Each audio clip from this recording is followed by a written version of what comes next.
മക്കൾ പ്രവാചകന്മാരാണ്. ഇസ്മായിൽ നബി അലൈഹിസ്സലാമും ഇസ്ഹാഖ് നബി അലൈഹിസ്സലാമും. ഇസ്ലാമിക ചരിത്രത്തിൽ അത്യുദാത്തമായ ത്യാഗം സഹിച്ച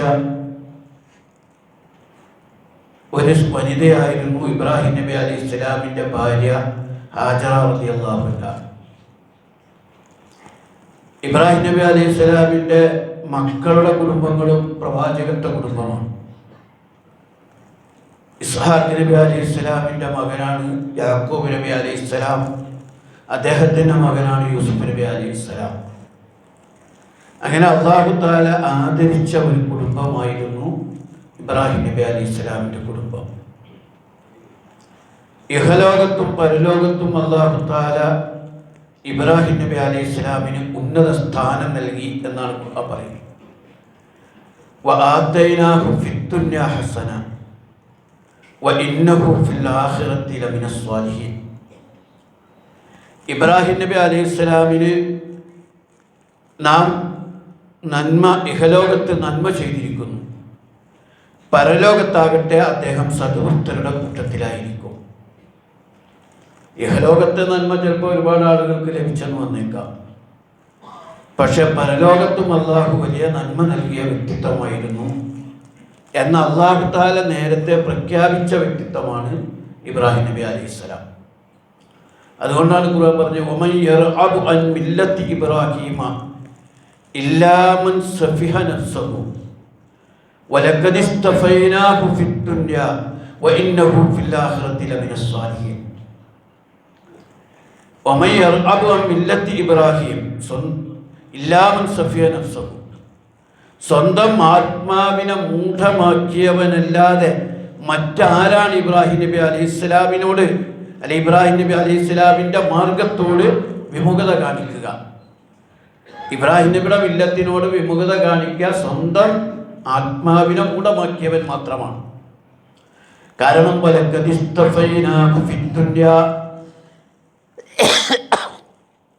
ഇബ്രാഹിം നബി അലൈഹിസ്സലാമിനെ നാം ഇഹലോകത്ത് വിശിഷ്ടനായി തെരഞ്ഞെടുത്തിരിക്കുന്നു. വഇന്നഹു ഫിൽ ആഖിറതി ലമിനസ് സ്വാലിഹീൻ. അദ്ദേഹം പരലോകത്ത് സദ്വൃത്തരിൽപ്പെട്ട സജ്ജനങ്ങളുടെ കൂട്ടത്തിൽ തന്നെയായിരിക്കും. അതേപോലെ ഇബ്രാഹിം നബി അലൈഹിസ്സലാമിനെ ഖുർആൻ വർണ്ണിച്ചത് സത്യസന്ധനായ പ്രവാചകൻ എന്നാണ്. വദുക്കുർ ഫിൽ കിതാബി ഇബ്രാഹിം ഇന്നഹു കാന സിദ്ദീഖൻ നബിയ്യാ. സൂറത്ത് മറിയമിൽ ഖുർആൻ പറയുന്നുണ്ട് ഇബ്രാഹിം നബി അലൈഹിസ്സലാമിനെ കുറിച്ച്. വദുക്കുർ ഫിൽ കിതാബി ഇബ്രാഹിം, വേദഗ്രന്ഥത്തിൽ ഇബ്രാഹിമിനെ പറ്റിയുള്ള വിവരം നീ പറഞ്ഞു കൊടുക്കുക. ഇന്നഹു നിശ്ചയമായും അദ്ദേഹം ആയിരുന്നു, ഇന്നഹു നിശ്ചയമായും അദ്ദേഹം കാന ആയിരുന്നു സിദ്ദീഖൻ നബിയ്യ, അദ്ദേഹം സത്യവാനായൊരു പ്രവാചകനായിരുന്നു. അള്ളാഹു ഇബ്രാഹിം നബിനെ ഇങ്ങനെ വർണ്ണിക്കുന്ന അദ്ദേഹത്തിൻ്റെ മഹത്വം പറയാം. അദ്ദേഹം സത്യസന്ധനായ പ്രവാചകനായിരുന്നു, സത്യത്തോട് കൂറ് പുലർത്തിയ പ്രവാചകനായിരുന്നു എന്ന്. അതുകൊണ്ട് അല്ലാഹു തആല ഇബ്രാഹിം നബി അലൈഹിസ്സലാമിനെ ലോകത്തിൻ്റെ നേതാവായി നിശ്ചയിച്ചു. വഇദ് ഇബ്തലാ ഇബ്രാഹീമ റബ്ബുഹു ബികലിമാത്തിൻ ഫഅതമ്മഹുന്ന ഖാല ഇന്നി ജാഇലുക ലിന്നാസി ഇമാമാ ഖാല വമിൻ ദുർരിയ്യതി ഖാല ലാ യനാലു അഹ്ദിൽ ളാലിമീൻ. ഇബ്രാഹിം നബി അലൈഹിസ്സലാം സൂറത്തുൽ ബഖറയിൽ നമ്മൾ പഠിക്കുന്നതാണ്. വഇദ് ഇബ്തലാ ഇബ്രാഹീമ റബ്ബുഹു ബികലിമാത്ത്. ഇബ്രാഹിമിനെ അല്ലാഹു അദ്ദേഹത്തിൻ്റെ രക്ഷിതാവ് ചില കൽപ്പനകൾ കൊണ്ട് പരീക്ഷിച്ചു, ചില കൽപ്പനകൾ കൊണ്ട് പരീക്ഷിച്ചു. ഫഅതമ്മഹുന്ന, അതൊക്കെ അദ്ദേഹം പൂർത്തീകരിച്ചു. അള്ളാഹിൻ്റെ ഏറ്റവും വലിയ ആദരിച്ച ആൾ അല്ലാഹു തആല ഭീകരമായിട്ടാണ് പരീക്ഷിച്ചത്, വലിയ പരീക്ഷണങ്ങൾ. പക്ഷേ ഇബ്രാഹിം നബി അലൈഹിസ്സലാമിൻ്റെ പ്രത്യേകത പരീക്ഷണങ്ങളിലൊക്കെ അദ്ദേഹം വിജയിച്ചു എന്നതാണ്, അത് പൂർത്തീകരിച്ചു. അപ്പോഴാണ് അല്ലാഹു തആല പറഞ്ഞ കാലത്ത് അല്ലാഹു പറഞ്ഞു ഇന്നി ജാഇലുക ലിന്നാസി ഇമാമ, ഇബ്രാഹിം നിന്നെ മനുഷ്യർക്ക് നേതാവാക്കി മാറ്റുകയാണ് ഞാൻ. മനുഷ്യരുടെ നേതാവ്, ജനങ്ങൾക്കുള്ള നേതാവാക്കി മാറ്റുകയാണ്.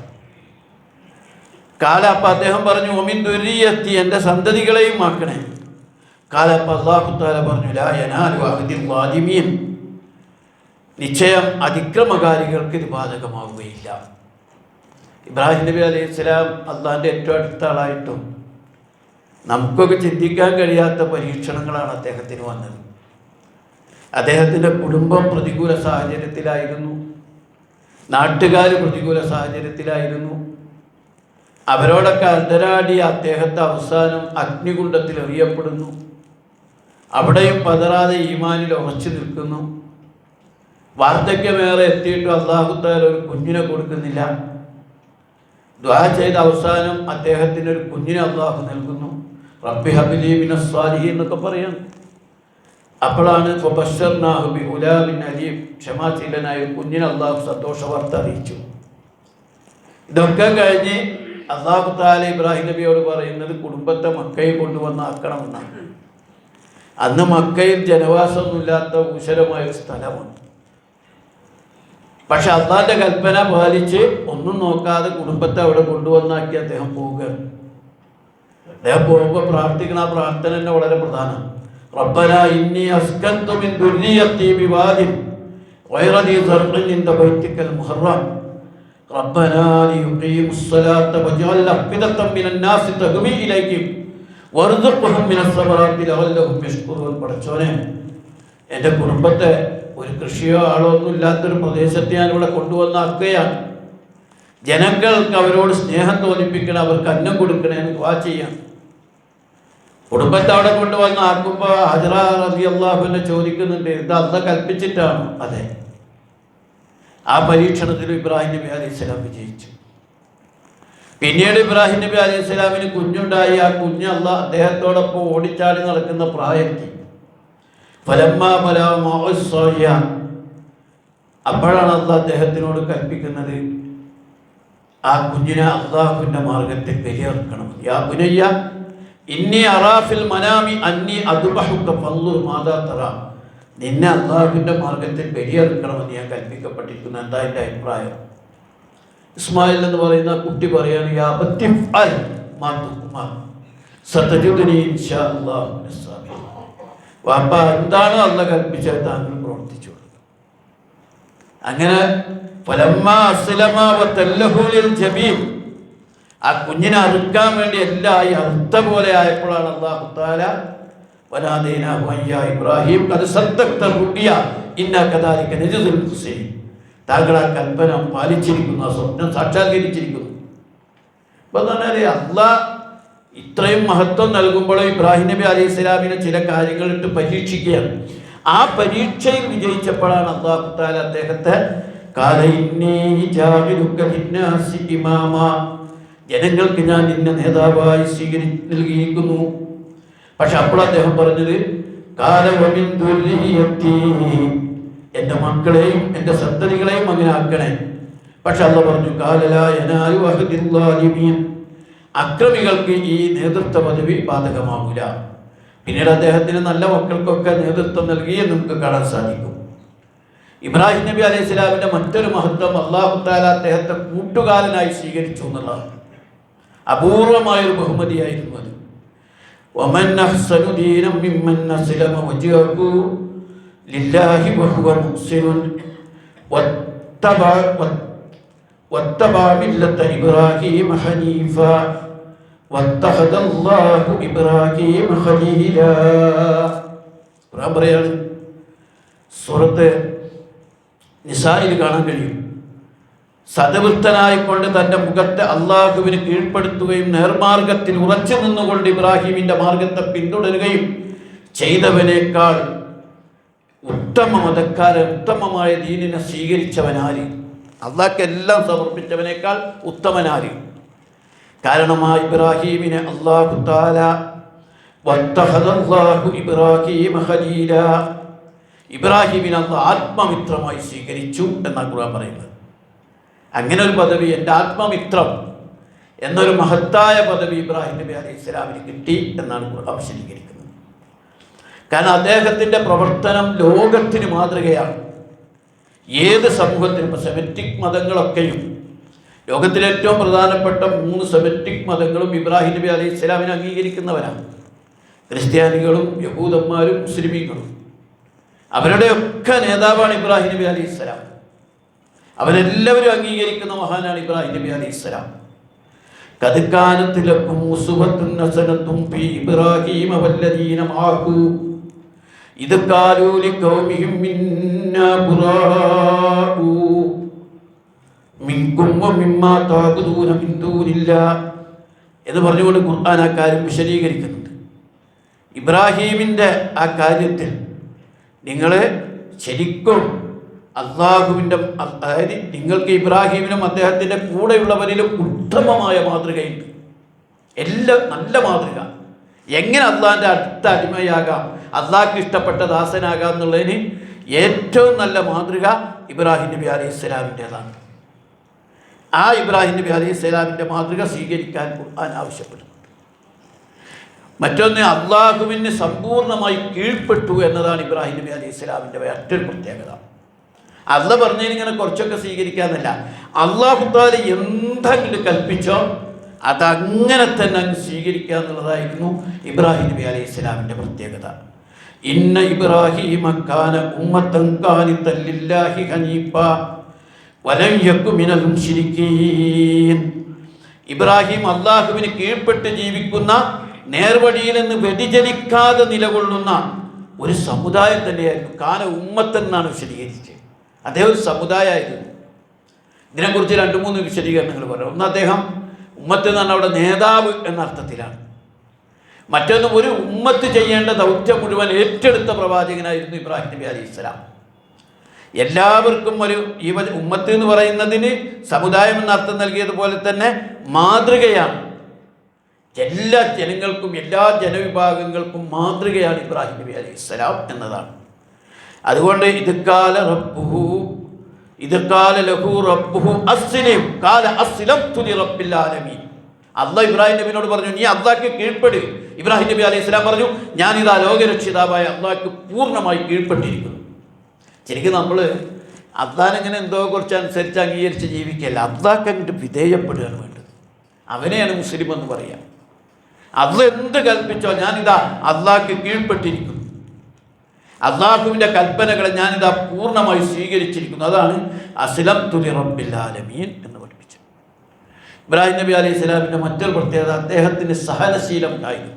നല്ല ക്ഷമ, അനുകമ്പ, പശ്ചാത്താപ മനസ്സ്, ഇതൊക്കെ ഖുർആൻ എടുത്തു പറയുന്നുണ്ട്. ഇന്ന ഇബ്രാഹീമ ലഹലീമുൻ അവ്വാഉൻ മുനീബ്, 3 ചേർത്ത് പറയാണ്. തീർച്ചയായും ഇബ്രാഹിം ഹലീമാണ്, സഹനശീലമുള്ളവനാണ്, അവ്വാ അനുകമ്പയുള്ളവനാണ്, മുനീബ് പശ്ചാത്താപിക്കുന്ന മനസ്സുള്ള ആളായിരുന്നു. എന്ന് പറഞ്ഞാൽ എന്ത് പ്രതിസന്ധികളെയും ഏത് പ്രയാസങ്ങളെയും സഹിക്കാനുള്ള കഴിവ് ഇബ്രാഹിം നബി അലൈഹി ഇസ്ലാമിനുണ്ടായിരുന്നു.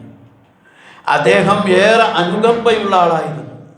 അതോടൊപ്പം തന്നെ അദ്ദേഹത്തിന് എപ്പോഴും പശ്ചാത്താപ മനസ്സ്, ഇതൊക്കെ ഇബ്രാഹിം നബി അലൈഹി ഇസ്ലാമിൻ്റെ ഗുണവിശേഷങ്ങളായിട്ട് അള്ളാഹ് എടുത്തു പറഞ്ഞ കാര്യങ്ങളാണ്. മറ്റൊന്ന്, വിവേകവും അറിവും നൽകപ്പെട്ട മഹാനായിരുന്നു ഇബ്രാഹിം നബി അലൈഹി ഇസ്ലാം. വലഖദ് ആതൈനാ ഇബ്രാഹീമ റുശ്ദഹു മിൻ ഖബ്ലു വകുന്നാ ബിഹി ആലിമീൻ. നാം ഇബ്രാഹീമിന് തൻ്റെതായ വിവേകം നൽകുകയുണ്ടായി, അദ്ദേഹത്തെ പറ്റി നമുക്കറിയാമായിരുന്നു. യാ അബത്തി ഇന്നി ഖദ് ജാഅനി മിനൽ ഇൽമി മാ ലം യഅതിക ഫത്തബിഉനി അഹ്ദിക സിറാത്തൻ സവിയ്യാ. വാപ്പാനായിട്ടുള്ള ചർച്ച വളരെ പ്രധാനമാണ്. വാപ്പ ബിംബാരാധകനായിരുന്നു എന്ന് മാത്രമല്ല, ബിംബങ്ങൾക്ക് ദിവ്യത്വം നൽകുന്ന ആളായിരുന്നു ആസൻ. അദ്ദേഹം ആദ്യം തൻ്റെ പ്രബോധന ദൗത്യം തുടങ്ങിയത് വാപ്പാടെ നിന്നാണ്. വാപ്പാനോട് അദ്ദേഹം പറയുന്നുണ്ട്, എൻ്റെ പിതാവേ, താങ്കൾക്ക് വന്നു കിട്ടിയിട്ടില്ലാത്ത അറിവ് എനിക്ക് കിട്ടിയിട്ടുണ്ട്, എനിക്കറിയാം സത്യം എന്താണ്, അതുകൊണ്ട് താങ്കൾ എന്നെ പിന്തുടരും എങ്കിൽ ഞാൻ താങ്കൾക്ക് ശരിയായ മാർഗദർശനം കാണിക്കാം. അദ്ദേഹം നൽകുന്ന പിതാവ് ചെയ്തിരുന്ന ആരാധനയെ ചോദ്യം ചെയ്യലായിരുന്നു ആദ്യ ഇബ്രാഹിം നബി അലൈഹി സ്വലാം ചെയ്തു. യാ അബത്തിലിമ തഅബുദു മാ ലാ യസ്മഉ വലാ യുബ്സിർ. ഒരു കാണും കേൾക്കും ചെയ്യാത്തതിന് എന്തിനാണ് താങ്കൾ ഇബാദത്ത് ചെയ്യുന്നത്? അയ്ഫ്കൻ ദൂനല്ലാഹി തുരീദൂൻ. അല്ലാഹു അല്ലാത്തതിനെ കുറിച്ച് ആണോ നിങ്ങൾ ദിവ്യത്വം ആരോപിക്കുന്നത്? അങ്ങനെ പിതാവിനോടായിരുന്നു അദ്ദേഹം ആദ്യം പ്രബോധനം. അപ്പം അദ്ദേഹം പറഞ്ഞത് എനിക്കതിൻ്റെ അറിവ് കിട്ടിയിട്ടുണ്ട് എന്നായിരുന്നു. ഇബ്രാഹിം നബി അലൈഹിസ്സലാം തൻ്റെ എല്ലാ അള്ളാഹ് ഏൽപ്പിച്ച മുഴുവൻ കടമകളും നിർവഹിച്ചു. പല മഹാന്മാരും ഇബ്രാഹിം നബി അലൈഹിസ്സലാമിൻ്റെ ഏറ്റവും വലിയ ഗുണവിശേഷമായിട്ട് ഇതാണ് പറഞ്ഞത്. ഒറ്റ വാക്കിൽ, വളരെ ചുരുങ്ങിയ വാക്കിൽ ഖുർആൻ പറഞ്ഞ ഇബ്രാഹിം തൻ്റെ കടമകൾ നിറവേറ്റിയ വ്യക്തിയായിരുന്നു. അള്ളാഹ് എന്ത് കൽപ്പിച്ച അതൊക്കെ നിറവേറ്റിയിട്ടുണ്ട്. അള്ളാഹുവിൻ്റെ കൽപ്പനകളെ കരുതി വെക്കാതെ ബാക്കി വെക്കാതെ മുഴുവൻ ഇബ്രാഹിം നബി അലൈഹിസ്സലാം അള്ളാഹുവിൻ്റെ കൽപ്പനകൾ എന്തുണ്ടോ അതൊക്കെയും നിറവേറ്റുകയുണ്ടായി എന്നാണ്. അതുകൊണ്ട് അല്ലാഹു തആല അദ്ദേഹത്തിന് സൽകീർത്തി നൽകി. വതറക്നാ അലൈഹി ഫിൽ ആഖിരീൻ, അന്ത്യനാൾ വരെ ഇബ്രാഹിം നബി അലൈഹിസ്സലാമിന് സൽകീർത്തി നൽകി. ഇന്നും ലോകത്ത് എല്ലാ ജനവിഭാഗങ്ങളും ആദരിക്കുന്ന മഹാവ്യക്തിത്വമാണ് ഇബ്രാഹിം നബി അലൈഹിസ്സലാം. നമ്മുടെ ഹൈന്ദവരായ ബ്രാഹ്മൺസ് പോലും അദ്ദേഹത്തിലേക്ക് എത്തുന്നു എന്നാണ് പറയുന്നത്. എല്ലാ ജനവിഭാഗങ്ങളും മഹാനായി അദ്ദേഹത്തെ കിട്ടി. അതുകൊണ്ട് അല്ലാഹു തആല അദ്ദേഹത്തിന് സമാധാനാശംസ നൽകുന്നുണ്ട്. സലാമുൻ അലാ ഇബ്രാഹിം, ഇബ്രാഹിമിന് സലാം, അള്ളാഹുവിൻ്റെ സലാം ഉണ്ടാകട്ടെ എന്ന് പറയുന്നതായിട്ട് കാണാൻ കഴിയും. ഒരിക്കലും ബഹുദൈവ വിശ്വാസം തൊട്ടുകൂടാത്ത അല്ലെങ്കിൽ തൊട്ട് തീണ്ടാത്ത ഒരു മഹാശുദ്ധ മനസ്കനായിരുന്നു ഇബ്രാഹിം നബി അലൈഹിസ്സലാം. മാകാന ഇബ്രാഹിമു യഹൂദിയ്യൻ വലാ നസ്റാനിയ്യ വലാകിൻ കാന ഹനീഫൻ മുസ്ലിമ വമാ കാന മിനൽ മുശ്രിക്കീൻ. ഇബ്രാഹിം നബിയെ കുറിച്ചാണ് ഇങ്ങനെ വിശേഷിപ്പിച്ച് പറഞ്ഞത്. അദ്ദേഹം യഹൂദി ആയിരുന്നില്ല, ക്രിസ്ത്യാനിയുമായിരുന്നില്ല, അദ്ദേഹം ശുദ്ധ മുസ്ലിം ആയിരുന്നു, ഒരിക്കലും ബഹുദൈവ വിശ്വാസി ആയിരുന്നില്ല. ഇബ്രാഹിം നബി അലൈഹിസ്സലാം ശിർക്കിൻ്റെ ലാഞ്ചന പോലും വരാത്ത ആളായിരുന്നു. മറ്റു മതക്കാരൊക്കെ കൊണ്ടുനടക്കുന്നുണ്ടെങ്കിൽ പോലും അദ്ദേഹം അവരെപ്പോലെ യഹൂദിയല്ല, മുശ്രിക്കല്ല. ഇബ്രാഹിം നബി അലൈഹിസ്സലാമിനെ മുശ്രിക്കുകളും അംഗീകരിച്ചിരുന്നല്ലോ. ഏകനായ അള്ളാഹുവിനെ ഇബാദത്ത് ചെയ്യാൻ സ്ഥാപിതമായ കഅബാലയത്തിനകത്ത് ആ കഅബയെ പടുത്തുയർത്തിയ ഇബ്രാഹിം നബി അലൈഹിസ്സലാമിൻ്റെ ബിംബുണ്ടാക്കിയവരാ മുശ്രിക്കുകൾ. നബി സല്ലല്ലാഹു അലൈഹി വസല്ലം തിരുമേനി മക്ക ഫതഹിന്റെ അന്ന് കഅബ ശുദ്ധീകരിക്കാൻ വേണ്ടി ചെന്നപ്പോൾ കഅബയുടെ അകത്തുണ്ട് ഇബ്രാഹിം നബി അലൈഹിസ്സലാമിൻ്റെ ബിംബം, ഇസ്മായിൽ നബി അലൈഹിസ്സലാമിൻ്റെ ബിംബം. എന്ന് പറഞ്ഞാൽ ഈ ബിംബാരാധനയെ ശക്തമായി എതിർക്കുകയും ചെറിയ വിഗ്രഹങ്ങളെ തച്ചുടച്ച് വലിയ വിഗ്രഹത്തിൻ്റെ കഴുത്തിൽ കോടാലി വെച്ച് വിഗ്രഹാരാധനയുടെ പൊള്ളത്തരം ലോകത്തെ പഠിപ്പിച്ച പ്രവാചകനെ പിൽക്കാല സമൂഹം അദ്ദേഹത്തിൻ്റെ ബിംബം ഉണ്ടാക്കി ആരാധിക്കുകയാണ് ചെയ്തത്. പക്ഷേ ഇബ്രാഹിം നബി അലൈഹിസ്സലാം ഒരിക്കലും അങ്ങനെ ചെയ്തിരുന്നില്ല. പകരം അള്ളാഹുവിനോട് നന്ദിയുള്ള ദാസനായിരുന്നു ഇബ്രാഹിം നബി അലൈഹിസ്സലാം. ഇന്ന ഇബ്രാഹിമ കാന ഉമ്മത്തൻ ഖാനിത്തൻ ലില്ലാഹി ഹനീഫ വലം യകുൻ മിനൽ മുശ്രിക്കീൻ എന്ന് പറഞ്ഞിട്ട് ശാക്കിറൻ ലി അൻഉമിഹി, അദ്ദേഹം തനിക്ക് കിട്ടിയ നന്ദിക്കൊക്കെ അനുഗ്രഹങ്ങൾക്കൊക്കെ നന്ദി കാണിക്കുന്നവനായിരുന്നു എന്ന് പഠിപ്പിക്കുന്നുണ്ട്. അതുകൊണ്ട് നമ്മളോട് അല്ലാഹു തആല ആവശ്യപ്പെടുന്നത് നിങ്ങൾ ഇബ്രാഹിം നബിയുടെ പാത പിൻപറ്റണം. അതിനാണ് ഖുർആൻ ഇബ്രാഹിം നബിയുടെ ചരിത്രമൊക്കെ പറഞ്ഞത്. നിങ്ങൾ ഇബ്രാഹിം നബി അലൈഹിസ്സലാമിൻ്റെ പാത പിൻപറ്റുക. ഇത് ഖുർആൻ പറയുമ്പോൾ വേറൊരു പ്രശ്നമുണ്ട്. നബി സല്ലല്ലാഹു അലൈഹി വസല്ലം തിരുമേനി കൊണ്ടുവന്ന ദീൻ അതൊരു പുത്തൻ ദീനാണെന്നൊക്കെ പറഞ്ഞ് മക്കയിലെ മുശ്രിക്കുകൾ പറയുമ്പോൾ ഖുർആൻ അവരോട് പറഞ്ഞു, വേണ്ട, നിങ്ങൾ പറയുന്ന, നിങ്ങൾ അംഗീകരിക്കുന്ന ഇബ്രാഹിം നബിയുടെ ദീനാണിത്. ആ ഇബ്രാഹിം നബിയുടെ ദീൻ നിങ്ങൾ പിൻപറ്റിയാൽ മതി. അതുതന്നെയാണ് മുഹമ്മദ് സല്ലല്ലാഹു അലൈഹി വസല്ലമയുടെ ദീനും. അതുകൊണ്ട് ഖുൽ സദഖല്ലാഹു ഫത്തബിഉ മില്ലത ഇബ്രാഹീമ ഹനീഫ വമാ കാന മിനൽ മുശ്രിക്കീൻ. നിങ്ങൾ അല്ലാഹു സത്യം ചെയ്ത് പറഞ്ഞിരിക്കുന്നു. ഖുൽ സദഖല്ലാഹു, അല്ലാഹു സത്യം ചെയ്ത് പറഞ്ഞിരിക്കുകയാണ്. ഫത്തബിഉ മില്ലത ഇബ്രാഹീമ ഹനീഫ, നിങ്ങൾ ഇബ്രാഹിം നബിയുടെ മില്ലത്തിനെ പിൻപറ്റുക. ഇബ്രാഹിം നബി എന്താണോ പഠിപ്പിച്ച, അദ്ദേഹം ശിർക്കൊന്നുമല്ലല്ലോ പഠിപ്പിച്ച, അതിനെ നിങ്ങൾ പിൻപറ്റി ജീവിക്കുക, അതാണ് വേണ്ടത് എന്നാണ് ഞാൻ പറഞ്ഞു വന്നത്. എന്താണ് ഇബ്രാഹിം നബിയെക്കുറിച്ച് ഖുർആനിൽ ഉടനീളം ഒരുപാട് മഹത്വങ്ങളും പ്രത്യേകതകളും വിശദീകരിക്കുന്നതായിട്ട് കാണാൻ സാധിക്കും. നമ്മളാണെങ്കിലും ഇബ്രാഹിം നബി അലൈഹിസ്സലാമിൻ്റെ ഇബ്രാഹിമി സ്വലാത്ത് ചൊല്ലുന്നു, നിരന്തരം ഇബ്രാഹിം നബി അലൈഹിസ്സലാമിൻ്റെ ചരിത്രം അനുസ്മരിക്കുന്നു, ഹജ്ജ് ഇബ്രാഹിം നബി അലൈഹിസ്സലാമിനെ അനുസ്മരിക്കുന്നു, ബലിപെരുന്നാളിൽ ഇബ്രാഹിം നബി അലൈഹിസ്സലാമിനെ അനുസരിക്കുന്നു, ഇബ്രാഹിം നബിയുടെ കഥകൾ ഇങ്ങനെ പറയുന്നു. പക്ഷേ നമുക്കൊരു ഇബ്രാഹിം ആകാനുള്ള മനസ്സുണ്ടാകും. ഇബ്രാഹിം നബി അലൈഹിസ്സലാമിൻ്റെ സവിശേഷതകൾ നമുക്ക് ഉൾക്കൊള്ളാൻ കഴിയും. അതിൽ ഏറ്റവും പ്രധാനം അല്ലാഹ് എന്ത് കൽപ്പിച്ചാൽ നമുക്ക് സ്വീകരിക്കുക. രണ്ടാമത്തത്, ജീവിതത്തിൽ പരീക്ഷണങ്ങൾ ഉണ്ടാവും. അല്ലാഹ് നമുക്ക് മുസ്ലിമാണോ മുഅ്മിനാണോ ആകെ സുഖശീതളച്ചായാലും ദുനിയാവൊന്നും ഒരുക്കി തരില്ല. നമ്മളെ എത്ര അല്ലാഹുവിലേക്ക് അടുക്കുന്നു അല്ലാഹ് നമുക്ക് ചില പരീക്ഷണങ്ങൾ തരും. ആ പരീക്ഷണത്തിൽ നമുക്ക് വിജയിക്കുമ്പോഴാണ് അല്ലാഹുവിൻ്റെ ഏറ്റവും അടുത്ത ആളായി മാറുന്നത്. നിങ്ങൾ ആലോചിച്ച് നോക്കിയാൽ എൻ്റെ ഖലീലാണ്, എൻ്റെ ആത്മമിത്രാണെന്ന് പറഞ്ഞ് ഇബ്രാഹിം നബിയെക്കുറിച്ച് അല്ലാഹ് പറഞ്ഞിട്ട് ആ ഇബ്രാഹിം നബിക്ക് സുഖമായൊരു ജീവിതമല്ല അള്ളാഹ് കൊടുത്തത്. ആകെ പരീക്ഷണം. മക്കളെ അറുക്കണം, മകനെ അറുക്കണം, കുടുംബത്തെ ഒന്നുമല്ലാത്തടുത്ത് കൊണ്ടിടണം, തീക്കുണ്ടത്തിൽ എറിയപ്പെടുന്നു, എന്തെല്ലാം പരീക്ഷണം. എന്നാൽ ആത്മമിത്രത്തിന് വലിയൊരു ഭൗതിക സൗകര്യം കൊടുക്കല്ല, പകരം അള്ളാഹ് പരീക്ഷിക്കുക ചെയ്ത്. അതിൽ നിന്ന് എന്ത് മനസ്സിലാക്കാൻ കഴിയും? ചിലപ്പോൾ വിശ്വാസികൾ അള്ളാഹു നന്നായി പരീക്ഷിക്കും. അവിടെ പതറിപ്പോകാൻ പാടില്ല. അതേസമയം സത്യനിഷേധികളെയും ദീനില്ലാത്തവർക്കും അള്ളാഹ് വാരിക്കോരി കൊടുക്കുമ്പോൾ അതാണ് എന്ന് വിചാരിക്കരുത്. റസൂലുള്ളാഹി സ്വല്ലല്ലാഹു അലൈഹി വസല്ലം തിരുമേനിയും സഹാബത്തും ദുരിതപൂർണ്ണമായ ജീവിതം നയിക്കുമ്പോൾ അബൂജഹൽ, ഉത്ബത്ത്, ശൈബത്ത്, അബൂലഹബ് അവരൊക്കെ ഭയങ്കര സുഖജീവിതം നയിക്കായിരുന്നു. വലിയ കാശുള്ളവരുമായിരുന്നു അവർ. അതുകൊണ്ട് അതാണ് വിജയത്തിൻ്റെ മാർഗമെന്ന് തെറ്റിദ്ധരിക്കാൻ പാടില്ല. ഇബ്രാഹീമിൻ്റെ മാർഗം, ഇബ്രാഹിം നബി അലൈഹി ഇസ്ലാമിൻ്റെ മാർഗം, അത് പരീക്ഷണത്തിൻ്റെ മാർഗമാണ്. മറ്റൊരു പ്രധാന കാര്യം, ഇബ്രാഹിം നബി അലൈഹി ഇസ്ലാം പൂർണ്ണമായും തൗഹീദിൽ തന്നെയായിരുന്നു. ഒരിക്കലും അള്ളാഹ്ക്ക് അപ്പുറമുള്ള ഒരു ചിന്ത അദ്ദേഹത്തിന് വന്നിട്ടില്ല. അദ്ദേഹം പരിപൂർണമായി ഏകദൈവത്വത്തിൽ അംഗീകരിച്ച് ജീവിച്ചു. ഒരു ശിർക്കും വന്നിട്ടില്ല. ഈ ഇബ്രാഹിം നബിയുടെ ചരിത്രമൊക്കെ പാടിപ്പോത്തുന്ന സമുദായം എന്തെല്ലാം ശിർക്കാ ചെയ്തു കൂട്ടണത്, സങ്കടം വരും. ഇത്രയേറെ ഇബ്രാഹിം നബി അലൈഹി ഇസ്ലാമിനെ കുറിച്ച് അനുസ്മരിക്കാൻ വേണ്ടി പറഞ്ഞിട്ടോ ഇബ്രാഹിം നബി അലൈഹി ഇസ്ലാമിൻ്റെ ചരിത്രം പറഞ്ഞു തന്നിട്ടോ ഇബ്രാഹിം നബി അലൈഹി ഇസ്ലാമിനെ അംഗീകരിക്കുന്ന ഈ മുസ്ലിം സമുദായം ശിർക്കുകൾ ധാരാളം ചെയ്തുകൊണ്ടിരിക്കുക. ആ ശിർക്ക് വരുന്ന വഴിയും ഞാൻ നേരത്തെ പറഞ്ഞു, കഅബയിലടക്കം ഇബ്രാഹിം നബിയുടെ ബിംബം കൊണ്ടുവന്ന് സ്ഥാപിച്ചതാണ് മുശ്രിക്കുകൾ ചെയ്ത പാതകം. നമ്മളവിടെയും മനസ്സിലാക്കേണ്ടത് അള്ളാഹുവിന് മാത്രം എല്ലാം സമർപ്പിക്കാൻ കഴിയുന്ന, അതിലൊരാളെയും പങ്കു ചേർക്കാത്ത മനുഷ്യൻ നമുക്ക് രൂപപ്പെടുത്തിയെടുക്കാൻ സാധിക്കേണ്ടതുണ്ട്. അതേപോലെ തന്നെ ഇബ്രാഹിം നബി അലൈഹി സ്വലാം തൻ്റെ കുടുംബത്തെ ആ രൂപത്തിൽ മാറ്റിയെടുക്കുന്നത് കാണാൻ കഴിയും. തൻ്റെ മകനെ, ഭാര്യയെ, മക്കളെ ഇസ്ലാമികമായി വളർത്തിയെടുക്കുന്നത്, അതിനുവേണ്ടി അള്ളാഹിനോട് പ്രാർത്ഥിക്കുന്നത്, അവർക്ക് അള്ളാഹുവെ ദീനും ഇസ്ലാം ഉണ്ടാകണമെന്ന് പ്രാർത്ഥിക്കുന്നത് ഇബ്രാഹിം നബി അലൈഹി സ്വലാം നിർവഹിക്കുന്നത് നമുക്ക് കാണാൻ കഴിയും. മാത്രമല്ല ആദ്യം തൻ്റെ പിതാവിനെ നന്മയിലേക്ക് കൊണ്ടുവരാൻ വേണ്ടി കിണഞ്ഞു ശ്രമിക്കുന്നത്. ഇബ്രാഹിം നബി അലൈഹി സ്വലാമിൻ്റെ ചരിത്രം പഠിക്കുന്ന നമ്മൾ നമ്മുടെ കുടുംബത്തെ ദീനിയാക്കാൻ അതൊരു വലിയ കാര്യമാണ്, വലിയ സംഭവമാണ്. നമ്മൾ മാത്രം ഒറ്റയ്ക്ക് കുറച്ച് മൂമിനും നിസ്കരിക്കുന്ന ആളായാൽ പോരാ. നമ്മുടെ മക്കളും നമ്മുടെ ഭാര്യയും കുട്ടികളും സഹോദരങ്ങളൊക്കെ ദീനുള്ളവരാവുക എന്നതും അതിലേക്ക് അവരെ ക്ഷണിക്കുക എന്നതും ഇബ്രാഹിം നബി അലൈഹി സ്വലാമിൻ്റെ മാർഗത്തിലെ പ്രധാനപ്പെട്ട ഒരു സംഗതിയാണ്. അപ്പം ശരിക്കും നമ്മൾ വെറുതെ ഇബ്രാഹിം നബിയുടെ കഥ ഇങ്ങനെ പറഞ്ഞു പോവുകയല്ല, നമുക്ക് ഇബ്രാഹിമുകളാകാൻ കഴിയണം. മഹാനായ അല്ലാമ ഇഖ്ബാൽ അദ്ദേഹത്തിൻ്റെ ഒരു കവിതയിൽ പറയുന്നുണ്ട്, ആഗ് ഹേ ഔലാദ് ഇബ്രാഹിം ഔലാദ് ഹേ. ഇവിടെ എപ്പോഴും അഗ്നികുണ്ഡങ്ങളുണ്ട്. ഇവിടെ നമ്രൂദ് ഹേ, നമ്രൂദുമാരും ഉണ്ട്. അഗ്നികുണ്ഡങ്ങളുണ്ട്, നമ്രൂദുമാരും ലോകത്തുണ്ട്.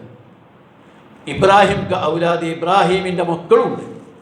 പക്ഷേ കിസിക്കോ ഫിർ കിസിക്ക ഇംതിഹാൻ മഖ്സൂദ് ഹേ. പക്ഷെ ആരും ഇവിടെ പരീക്ഷിക്കപ്പെടുന്നുണ്ടോ? നമ്രൂദുമാരുണ്ടെങ്കിൽ, ഇബ്രാഹിമമാരുണ്ടെങ്കിൽ അഗ്നികുണ്ഡങ്ങൾ ഉണ്ടാവും.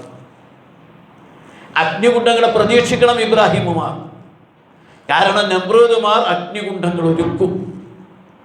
പക്ഷേ അത് അല്ലാഹുവിൻ്റെ പരീക്ഷണമാണെന്ന് പറഞ്ഞ് ഉറച്ചു നിൽക്കുമ്പോൾ അഗ്നികുണ്ഡങ്ങളെ തീയില്ലാത്ത അല്ലെങ്കിൽ തണുപ്പുള്ള അഗ്നികുണ്ഡങ്ങളാക്കി മാറ്റിയെടുക്കാൻ നമുക്ക് സാധിക്കണം. അവിടെയാണ് വിശ്വാസികളുടെ വിജയം.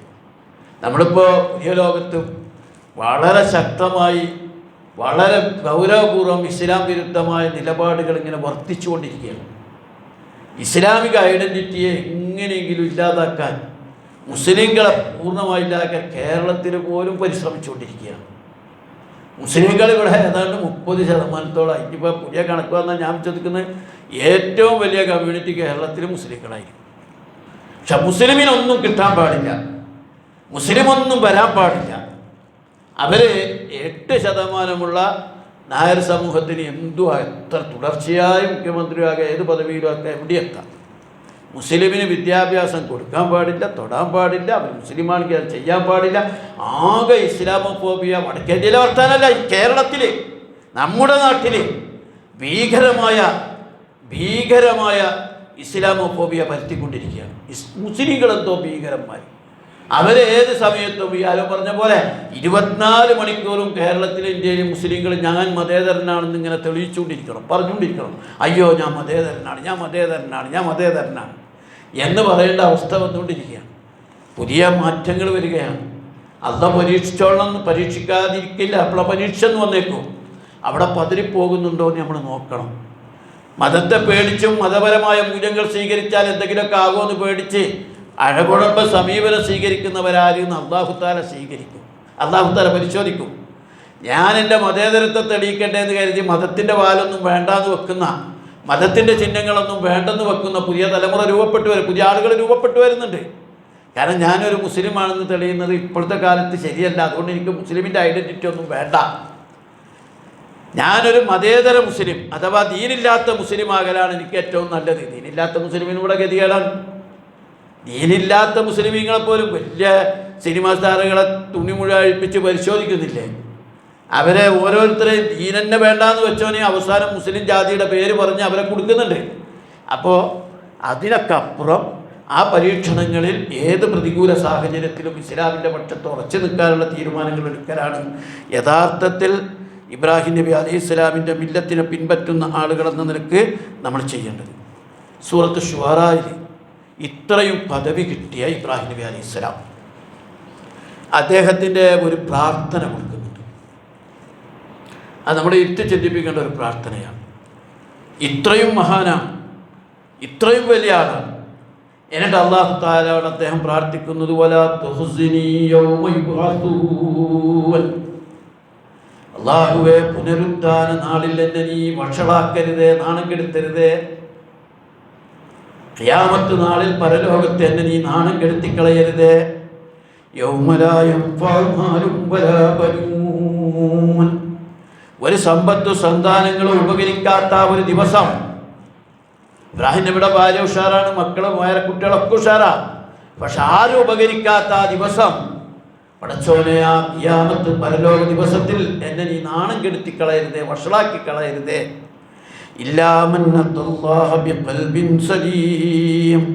സമാധാനപൂർണമായ ഒരു ഹൃദയവുമായി അള്ളാഹുവിൻ്റെ അടുക്കൽ എത്തിയവരല്ലാതെ വേറൊരാൾക്കും രക്ഷയില്ലാത്ത ആ ദിവസം പടച്ചോനെ എന്നെ നീ നാണം കെടുത്തരുതേ എന്നാണ്. നമ്മൾ ആലോചിച്ച് നോക്കിയേ, നമ്മുടെ മനസ്സിലൊക്കെ ഉണ്ടാകേണ്ട ഒരു തേട്ടതാണ്. ഇത്രയും വലിയ ഇബ്രാഹിം നബി അലൈഹി സ്വലാം, ഇത്രയേറെ ത്യാഗം സഹിച്ച ഇബ്രാഹിം നബി അലൈഹി സ്വലാം, അള്ളാഹുവിൻ്റെ അടുക്കൽ ഇത്ര ഉന്നത പദവിയിലെത്തിയ ഇബ്രാഹിം നബി അലൈഹി സ്വലാം പോലും പടച്ചോനെ നാണം കെട്ടൊരു ശിക്ഷണല്ലേ പരലോകത്ത്. അവിടെ ആരും നമ്മളെ സഹായിക്കാനില്ല. നമ്മൾ കെഞ്ചുന്ന ഒരു രംഗമായിരിക്കും പരലോകത്ത്. അവിടെ റബ്ബേ നീ എന്നെ സഹായിക്കണേ എന്ന് പ്രാർത്ഥിക്കുന്ന, എന്നെ നാണം കെടുത്തല്ലേ എന്ന് പ്രാർത്ഥിക്കുന്ന പ്രാർത്ഥന നമുക്ക് ഇബ്രാഹിം നബി അലൈഹി സ്വലാമിൻ്റെ പേരിൽ ഖുർആനിൽ കാണാൻ കഴിയും. നമ്മുടെയൊക്കെ മനസ്സിൽ അങ്ങനെ വേണം. നമുക്ക് ശിഷ്ടകാലം, കുറഞ്ഞ കാലം ഇനിയുള്ളൂ ജീവിക്കാൻ. നമുക്കൊക്കെ എത്ര ജീവിക്കാനുള്ളത്? ഈ ദുനിയാവ് വളരെ ചെറുതാണ്. അത് നമ്മുടെ ജീവിതത്തിലേക്ക് ഇങ്ങനെ ഓരോ പരിപെരുന്നാളുകൾ, ഓരോ ദുൽഹജ്ജ് മാസം ഇങ്ങനെ വന്നു പോവുകയാണ്. ഒരു ദിവസത്തിൽ ഒരു കൊല്ലം നമ്മൾ ഉണ്ടാവാത്ത ദുൽഹജ്ജായിരിക്കും. ഉള്ള കാലം ഈ പ്രവാചകന്മാരുടെ മഹത്വപൂർണമായ ജീവിതത്തെ ഉൾക്കൊണ്ടുകൊണ്ട് വിശുദ്ധ ജീവിതം നയിക്കാൻ തീരുമാനമെടുക്കുക എന്നതാണ് നമ്മളൊക്കെ ചെയ്യേണ്ട ഏറ്റവും പ്രധാനപ്പെട്ട കാര്യം.